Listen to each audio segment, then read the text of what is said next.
مالك السماوات والأرض والصلاة والسلام على صاحب الدعوة النبوية والإسمة الفاتمية والصولة الحيدرية والهمة الحسنية والشجاعة الحسينية والعبادة السجادية والمسار الباكرية والأسار الجعفرية والقلوب الكاظمية والهجاج الرزمية والجود التقوية والنكاوة النقوية والهيبة العسكرية والغيبة القائمية من الناس. اللهم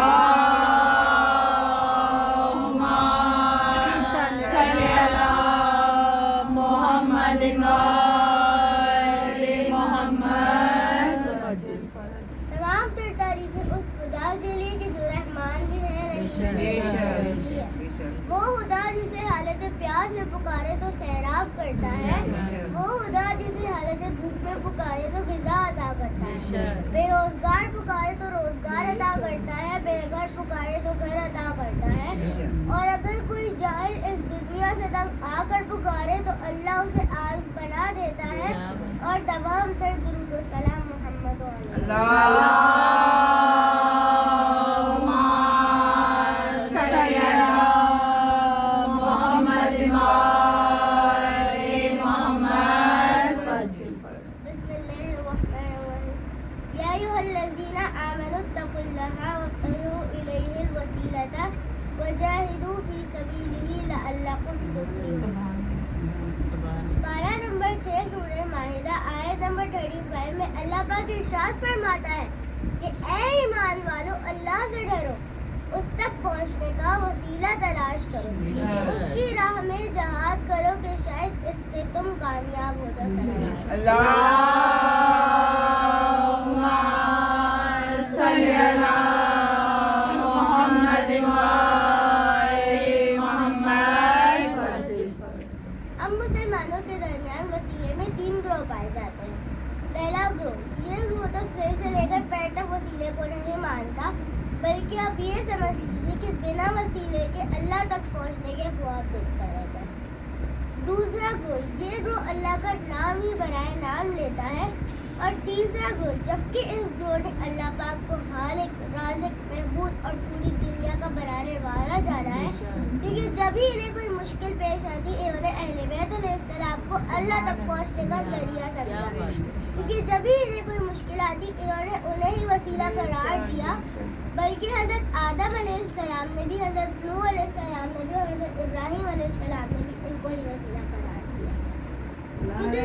حیدری یا حیدری یا حیدری یا سلوان. اللهم صل على محمد وآل محمد. کیونکہ یہی ہستیاں باب الحوائج ہیں, لیکن وسیلے سے مانگنے کی بھی ایک شرط ہے کہ دعا خلوص دل سے ہونی چاہیے, تبھی یہ ہستی آپ کی مدد بھی کریں گی اور آپ کی پریشانی کو دور بھی کریں گی. سلام. اللهم صل على محمد وآل محمد. اب وسیلے سے مانگنا کیوں ضروری ہے, یہ ہمیں کیا اہل بیت بتائیں گے؟ اللہ تعالیٰ, میں آپ کو ایک بات بتاتی ہوں کہ اگر وسیلہ غلط دیا جائے تو دعا اللہ تعالیٰ تک پہنچتی ہی نہیں. عزیزانو, آپ سب نے دعائے کمیل تو پڑھی ہی ہوگی. اس میں مولا کے جملے ہیں کہ دعائیں حجاب میں رہتی ہیں.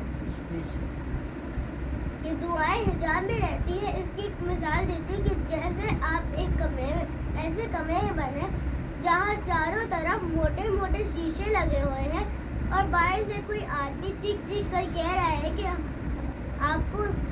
اسے آپ کی سمجھ نہیں آ رہی, اور اندر آپ کو بھی اس کی سمجھ نہیں آ رہی, لیکن اس کے لب ہلتے ہوئے دکھ رہے ہیں. ایسے ہی دعائیں بھی حجاب میں رہ جاتی ہیں اور اللہ تک نہیں پہنچتی. اب چوتھے امام سے سوال کیا گیا,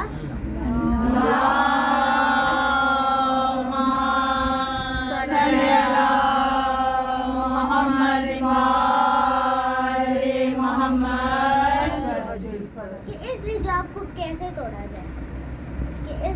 को कैसे तोड़ा जाए, तो उन्होंने फरमाया कि इसका एक बहुत आसान हल है जिसका नाम है सलावत।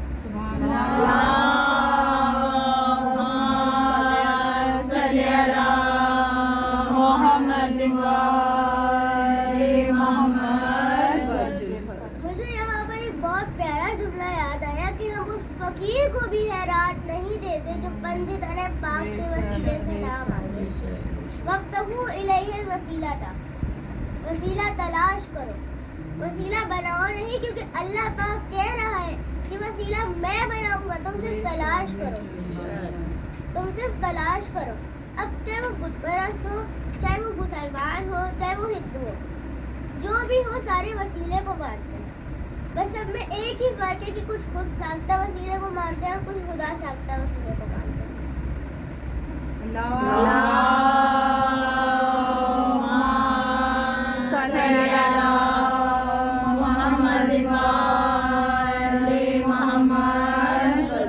वही लगता है आपको मेरी फिक्रों की समझ नहीं आई।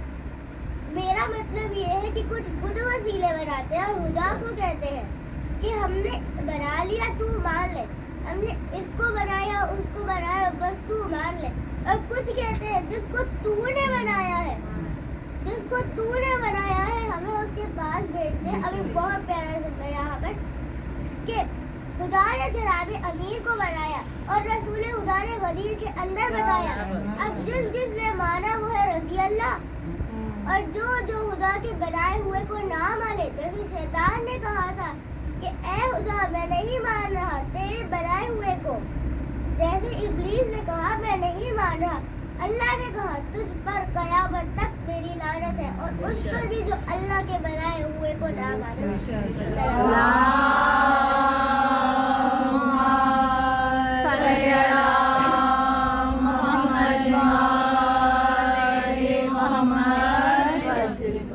अज़ादारों में मुसाहिब की तरफ है।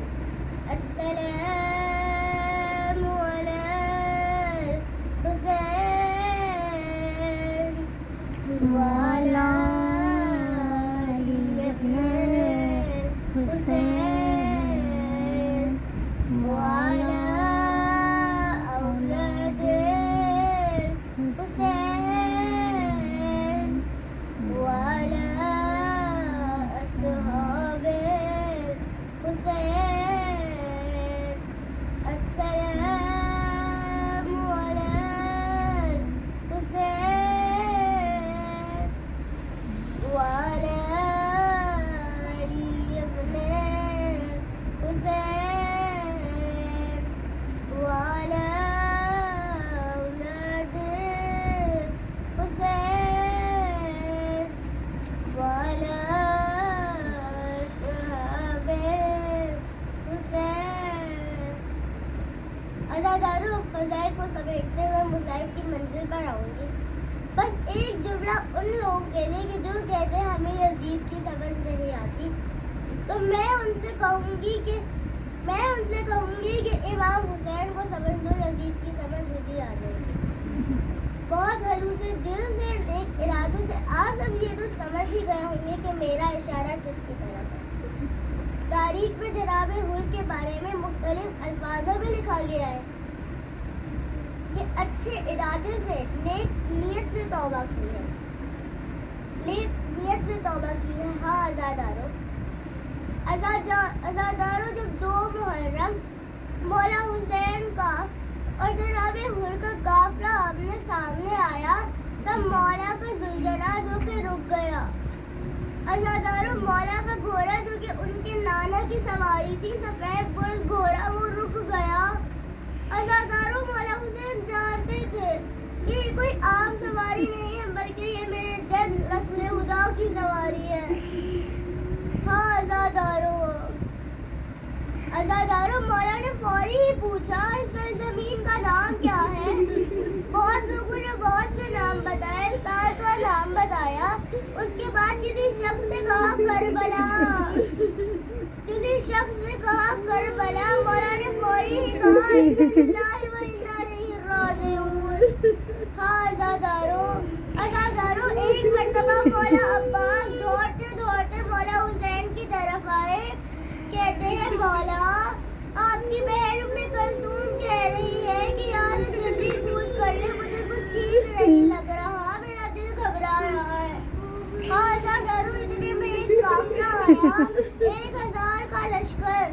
के चेले लटके हुए थे, प्यास की शिद्दत थी। मौला ने फौरी ही कहा, मशकों के मुंह खोल दो।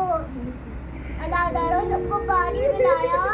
मैं कहूँगी जिनसे अपने दुश्मनों की प्यास बर्दाश्त नहीं होती, पता नहीं इस छोटी बच्ची सकीना की प्यास कैसे बर्दाश्त की होगी। हाँ अज़ादारों जब सबको पानी पिलाया, मौला ने कहा, खुद आप वहाँ पे नमाज पढ़ ले अपने लश्कर के साथ, मैं इधर अपने लश्कर के साथ नमाज पढ़ता हूँ। जनाबे हुर ने कहा, मौला आपके होते हुए क्या आप अलग नमाज पढ़ेंगे? हाँ अज़ादारों मौला के कहते हैं, मौला हम आपके पीछे नमाज पढ़ लेंगे। अज़ादारों बस नमाज पढ़ी। मौला नमाज पढ़कर बैठने ही लगे थे, लगाम में हाथ डाला। जनाब हुर भी लगाम में हाथ डालिए, कहा मैं आपको जाने नहीं दूंगा, मुझे अब्दुल्ला इब्न ज़ियाद ने भेजा है आपको गिरफ्तार करने के लिए। मौला ने कहा, जरा हल्की आवाज में बात कर, तू अकेला है, मेरे साथ मेरी बहनें भी हैं। तो अज़ादारों से अभी लगाम छोड़ी ही थी कि मौला ने कहा, तेरी माँ तेरे गम में रोने बैठ गई है। अज़ादारों को थोड़ी देर तो गज़ब में रहा, फिर बाद में उसने कहा, हुसैन मैं क्या करूँ, मैं मजबूर हूँ।